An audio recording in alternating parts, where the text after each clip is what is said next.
What's up, guys? Andre here, Charge the PVs. Welcome back to the channel. So listen, first off, let me just go ahead and apologize now, but you gotta get used to all this burgundy and gold, right? My Commanders are playing in the playoffs today, but we could talk about that in another video. So I know what you're thinking. It's been a while, right? And one of the reasons for that, it was intentional, right? Because I knew my first winter was coming up, and I had been hearing a lot of nightmare stories about EVs and battery performance in the winter. And I wanted to accurately get go through some portion of the winter before I came to some conclusions. And I have some conclusions, right? So this is my R1S's first snowstorm here in the DC area. We got 7 inches of snow, which is a decent amount of snow, right? And let me tell you something. This machine is a beast. It's basically a snowmobile. No, seriously, it did better than I could have imagined, right? And so I just want to show you some of the reasons why I think it performed so well, and some of the reasons why I just can't see myself going back to a ICE vehicle. When you first talk about a snowstorm, first thing you got to deal with is all the snow. And so it's been a few days here, but as you can see, we had mounds and mounds of snow, right? And before all this stuff was shoveled and neatly pushed to the side, this stuff was piled up in the streets, piled up in the roads, and blocking our driveway, right?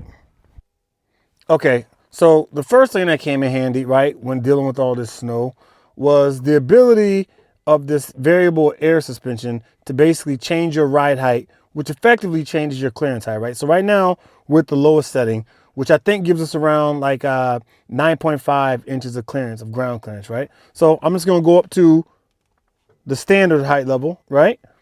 And that raises up to 10.9. You can't see that there, but the front of the vehicle is actually raising there. But now we're at 10.9 inches of clearance, right? That's at the standard height, but it keeps going. So here is the high height. It goes from 10.9 to 12.4, right? And again, I'll show you. It's hard to get a feel for how much the differences make. So I'm actually going to film a video outside the vehicle showing you what the visual difference looks like. But that's not even the highest setting. Okay, so right now we're in the high setting, which gives you 12.4 inches of ground clearance, which is pretty high clearance, right? But when you're in off-road mode here, there's even more, right? And this last adjustment to the highest setting actually goes up 2 more inches. So you end up with 14.4 inches of ground clearance. And again, I had a mountain of snow at the end of my driveway that I had to get up and over. And so I threw it in that mode and had no problem. So let me show you what this looks like from the outside of the vehicle, because it's easier to get a better feel for the differences when you actually see the differences outside. So let me show you that. All right, so look, right? Numbers are numbers, clearance numbers. It's hard to sort of visualize what that means. So I want you guys to sort of see it from the outside of the vehicle. So right now we're at the lowest setting, right? Which is that 9.5 inches of clearance, right? So I'm gonna raise this up to the standard height, right? And so the vehicle is raising now. So now we're at the standard height, right? So this is officially at standard height. I see it making some more adjustments.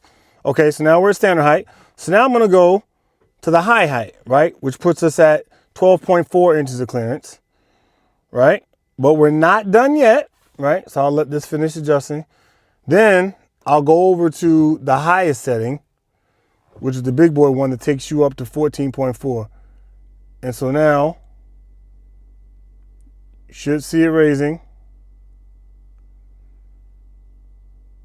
So yeah, so now we are at 14.4 inches of clearance height, right? And once the vehicle, I still hear the air compressor, making some final adjustments.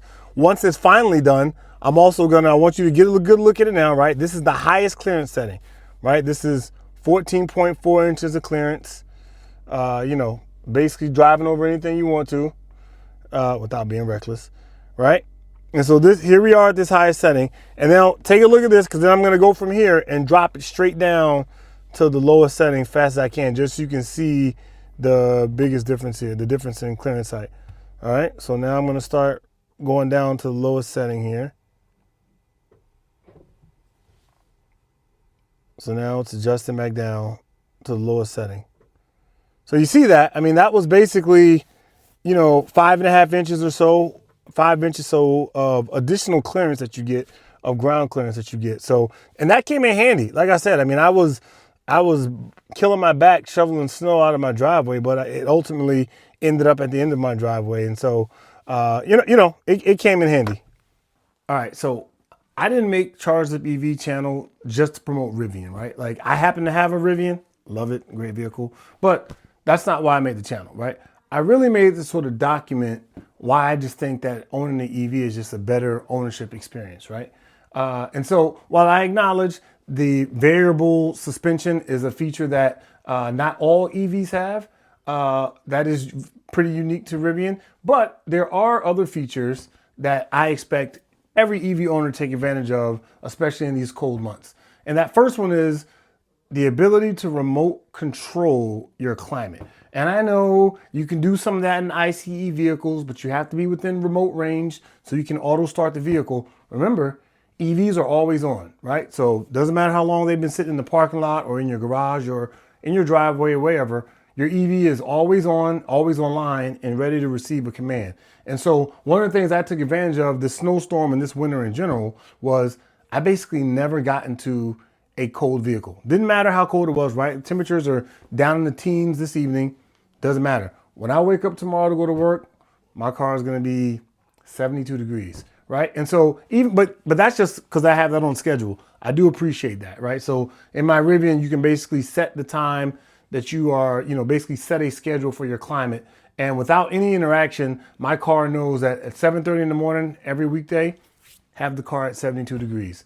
And don't have to do anything to change that. And that works in the summer and in the winter. So it's smart enough. It knows to heat it up in the winter and cool the car down in the summer. But let me show you what it looks like in the app. Right, so here we are in the Rivian app, right?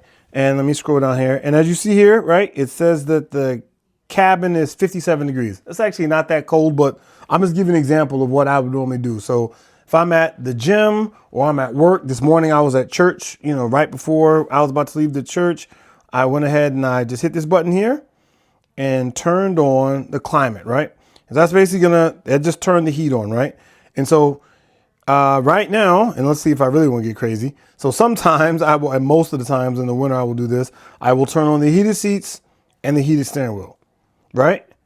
So I do that and I just put my phone down. And then, by the time I get out to my vehicle, it is toasty. The seats are warm. The steering wheel is warm and I'm ready to ride.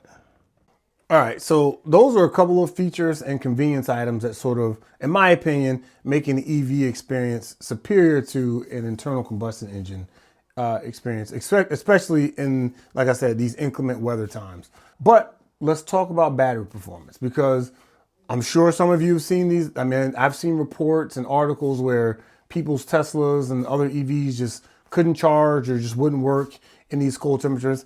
And I'll be honest with you, in my experience, I haven't seen any of that. Maybe the temperatures here in the DC area just don't get cold enough to experience that. We get temperatures down in the teens, but for me, haven't noticed any issues, haven't had a difference in charging speeds. Now, I will say, I do tend to use a little bit more battery during this time, but that's because I have my heat blasting and the heated seats on and the heated steering wheel running, right? But outside of that, I haven't seen any major performance issues with the battery or with my charging experience in general. So hopefully if you're on the fence about EV, about buying an EV and all that kind of stuff, hopefully videos like this and channels like mine and other channels are sort of nudging you in the direction, man. I'm telling you, man, it is. Once you go EV, there's no going back. So I'll catch you next time. Oh, one last thing. Hell to the Commanders, baby. Let's get it.